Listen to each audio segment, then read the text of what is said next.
Hi, I'm Meredith Bell. I'm the co-founder and president of Grow Strong Leaders, and I'm the host of the Grow Strong Leaders podcast. And my company focuses on the publication of software tools that are online that help leaders grow stronger by developing their communication skills and their character skills. And today in my conversation, Beata and I talked about both character and communication and thinking about what character really consists and how do we actually apply that and can we develop it as a skill and not just have it be a trait that we either own or we don't. You'll get some pretty interesting ideas, I think, in this episode about how you can develop a variety of character skills that will serve you well in your own life and in your relationships with others. And hello, fabulous person. Beata Gillette here. I am the host of the Business Growth Architect Show, and I want to welcome you to today's episode where we discuss how to navigate strategy and spirituality to achieve time and financial freedom. Truly successful people have learned how to master both, a clear intention and a strategy to execute that in a spiritual practice that will help them to stay in alignment and on purpose. Please enjoy the show and listen to what our guest today has to say about this very topic. Welcome back. This is your host, Beata Gillette, and you're listening to the Business Growth Architect Show. Today, we're going to talk about a topic that I have myself wondered many times about, and that is character.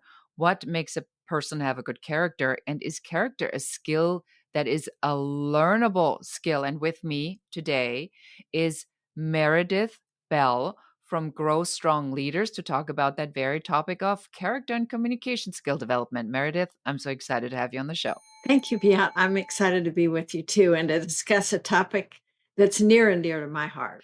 Well, then I'm glad that it is you who I'm talking to about this. So when we talk about character, what does it even mean? You know, it's hard to have a single definition for what that means. I think most people associate it with who do you represent yourself to be in the world. I'll give you some examples. In the self area, we have things like self-confidence, self-discipline, also things like humility, patience, and composure. And to me, humility is one of the most interesting ones because for someone to be effective as a leader and in business, you have to have a realistic view of your own strengths and also be willing to learn and recognize I'm not perfect. I don't have all the answers.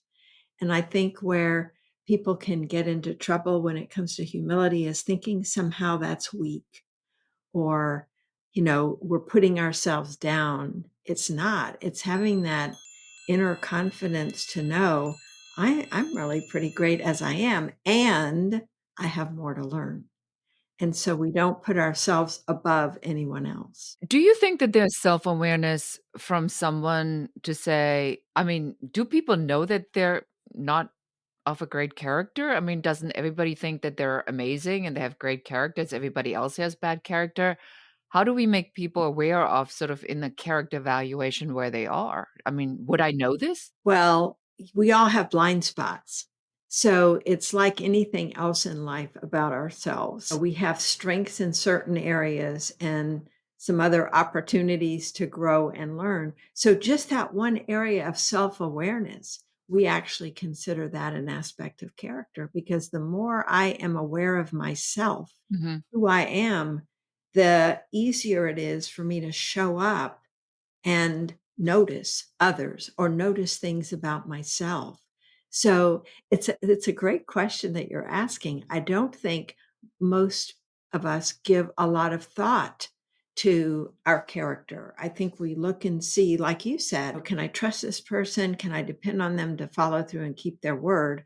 A lot of the aspects of character are often built into company values when you think about it. Fairness is another one related to relationships, and that is a key aspect of how do we treat people. Yeah, it's almost like there should be like a litmus test. If as I'm talking to you, I'm thinking like, well, can we send them to like a quiz and then they can go and say, do I need character development? But then I also know about people, and people tend to not be aware of something like that. So can we talk about where this comes in like a real use case scenario in the real world, right? In your work, because you do leadership, communication, leadership development. Where does it come in? When is it blatant in your face that you need to do something about it?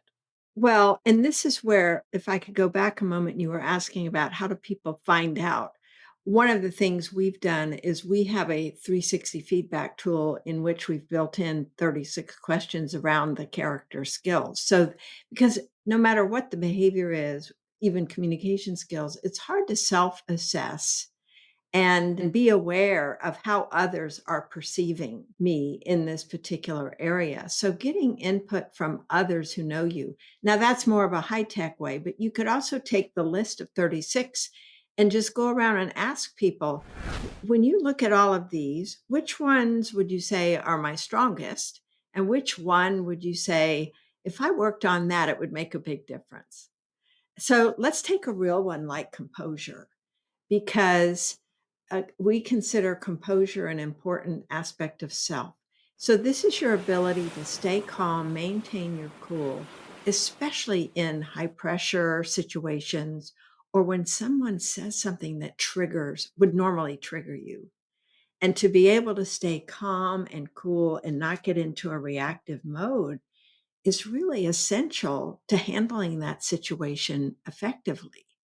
Because if you get hooked and you react in a way that's emotional, whether it's anger or judging or shouting or criticism, whatever form it takes, you're shutting down that ability to connect with the other person. So composure is a real example. Another one that we all deal with is patience. And to me, patience is, and we have different exercises we've created around different ways for dealing with and applying patience. So let's take something we all deal with: waiting in line at the store or waiting in traffic, where we have the chance to just get so irritated and start cursing and lashing out at the people, whether it's a cashier or somebody in front of us in a car in traffic.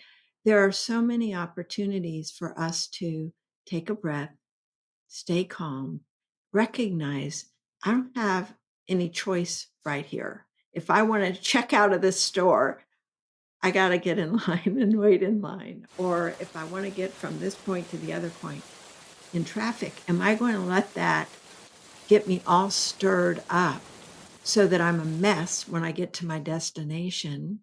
Or can I find a way to stay calm and recognize I don't have any control over this situation? Because a lot of patience involves recognizing, do I have control at this moment or not? If I have control, I can do something. But if I don't, I need to be patient. Yeah, so what I'm hearing you say is that it's really I must have self-awareness to some extent to say the way I react or my behavior pattern doesn't serve me any longer, or this is not how I want to show up.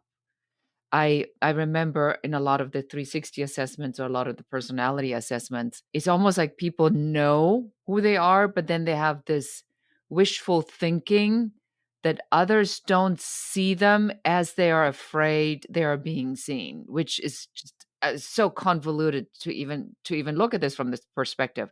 But I think that's it. We have this image of ourselves. It's not how you feel about yourself, it's how other people see you, because that's the outside on how it shows up. So you're saying that I can find out how I'm being perceived by either asking the question or by observing myself and my behavior. I think telltale signs are also when people don't want to be in the same room with you, when they walk away, when they rolling their eyes, or when they, you know, just make certain kinds of comments. God, it's so difficult. You never listen, right? I think that those are signs that there are some things that need to be developed. The other part that you say that you work on with people is communication skills. So we covered sort of the big thing is like, how do I build my character? How to become a person of character and a character that other people are attracted to, a character that leads. Now, communication is the next big hurdle in articulating what it is that you want other people to do, how to lead others. How does this communication tie into that? All right, so back to the communication. How does communication tie into what you do, and what does this have to do with character? Well, we for years have really focused on communication skills because it's one of the big issues that prevents leaders from being as effective as they might be. And throughout an organization, communication is what often gets in the way of people getting work done and performing at their best. And the way they're related, if we take listening for a minute and another character skill that we call empathy, it's important to be an effective listener in order to express or show empathy to someone else, because it requires really understanding what is it they're trying to say. What is it they're experiencing in their lives in this moment that we need to grasp and understand.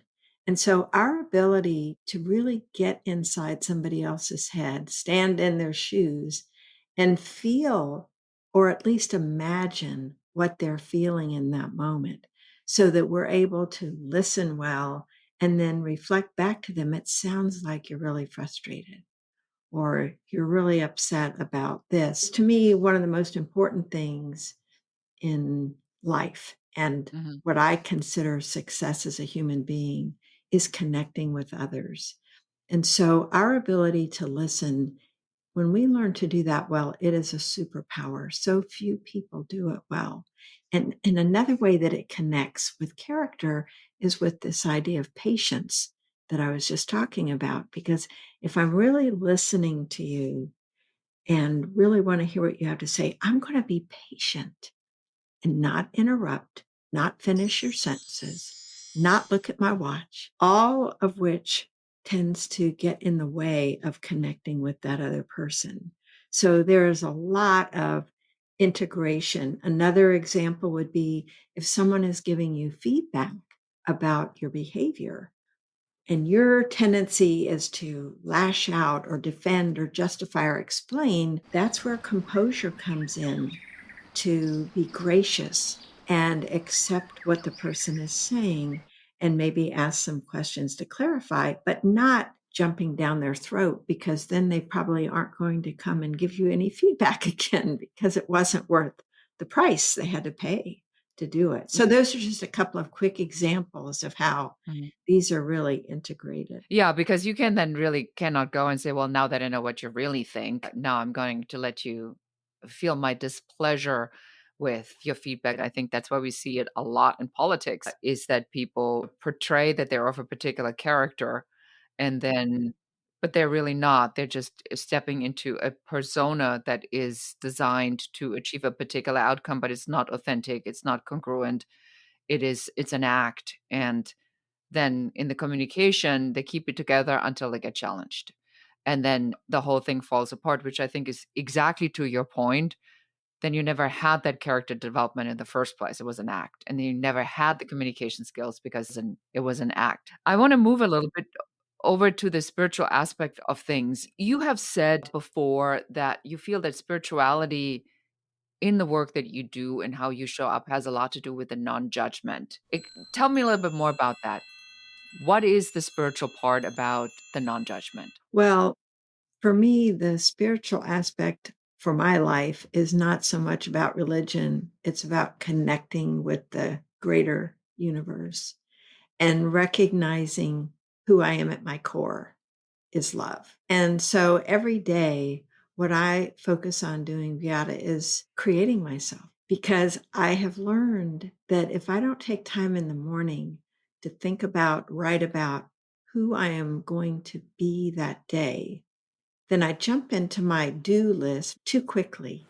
And then who I'm being is not serving me the best. So I can serve myself and others better when I take time in the morning to really reflect on who I want to be. And so it ties into the non-judging. If I'm focusing on being love, being loving service, being kind. And I have things that I write out almost every day. And I also have declarations that I make that I live into. So the point of taking that time in the morning to create myself is a beautiful way of stepping into the day from a really good place. It's where I'm coming from. So I have statements like, I am absolute calmness, clarity, and confidence. And I've said this for years. And so it's kind of a part of me. So a few years ago, when I was doing a program globally online, and my internet service went out the night before, and we weren't sure it was going to be up in time, and it wasn't. I kept saying that to myself. I'm absolute calmness, clarity, confidence. And so the woman who was the coordinator, I got on the phone with her early in the morning and she was amazed. She said, "How can you be so calm?" I said, "Because we're going to figure this out." I had already sent her the slides. I've set up my phone for Zoom and we made it work. By the afternoon session, I was back online, but I just was able to have that clarity of thinking. When we get ourselves all bundled up in knots, we really strangle that ability to be able to create and come up with these ideas that wouldn't occur to us when we're feeling tense, anxious, all the negative emotions. So for me, it's very important to stay grounded throughout the day. And that helps me. Another thing that I say, one of my declarations is, I am that every person is worthy of my love and not one person is worthy of my judgment. And so when I come from that place, if I start to feel irritated with someone's behavior or something they say, it helps me recalibrate and go back to where I want to come from. Because if I'm coming from the place of loving and not judging, then I'm going to be less likely to jump to conclusions or make assumptions about why they're being how they're being in that moment, because everyone has a place they're coming from and we don't know what they've experienced up to that moment in their lives or in their day. Oh, 100%. I always remember that, in one of my marketing emails, there's an email that has a headline that says, "Are you okay?" And it has a very high open rate. And in the beginning, I just did that because I wanted to get the reaction, the open rate. But then when you get the response and it says, "No, I'm really not. My wife of 30 years died last week." Now you feel like a jerk because you did that for clicks. And then I had to go back to the conversation we were having about character and communication and say, "Well, I did ask that question and somebody answered me. Now, what do I do with that?" And I had to say, well, if I ask that question, I need to ask that question in that context that I really want to know the answer. And then when the answer comes and the answer is as devastating as something like this, I mean, stuff that was like life and death, heavy, heavy, heavy stuff. And you go, well, why are you opening my emails? Shouldn't you be somewhere else doing something really much more meaningful than engaging with me? But there was something about the way that I did ask that compelled them to respond. And to your point, I think it comes with that responsibility and the character that when we do show up in a particular way for our clients, our audience, our prospects, that this integrity that I'm hearing kind of like, pulling through here to say, let me first become the person I want to be and then live in integrity with this. And then I can face what's coming at me because the universe is very creative with solutions. You just have to be open to that. Have I caught that correctly? Yeah, part of the morning ritual for me is that listening as well. So it isn't just saying I'm creating myself, it's sitting and listening. What nudges am I getting? What suggestions? So I've heard this phrase, standing in receivership. Oh, I love that. Standing in receivership. That's beautiful. Yes, one of my past guests used that phrase, and Jeff Spencer is his name. And I just love that because it really does represent openness, which open-mindedness, by the way, is another character strength that we talk about. Are you open to hearing new ideas, or do you tend to be kind of rigid in your thinking? So all of these are sort of like invitations. Yeah, when you think about it, it's an invitation to grow and learn and kind of elevate your own self. And as you do that, you have the capability of elevating others because we can't really bring someone else further along than we've already been in our own journey. And so this willingness to learn, grow, and then listening to those invitations that we get and responding to them. We can call that's another aspect to me of spiritual is our intuition really has us tuned into this whole, you can call it vibration, energy, whatever, that's beyond what our conscious minds tell us. And I think sometimes our rational minds want to discount that, but it's an equally important part of who we can become in our own growth. If we, circling back to what you first started talking about, and when you were saying the self awareness, one simple aspect of self awareness is just to start noticing, notice how do people respond to you when they see you approaching or when they're in a meeting with you and you speak up. All of these things, if we notice, we don't have to judge ourselves or judge others, but just look for, okay, I noticed that. What might that mean for me? How might I use that information?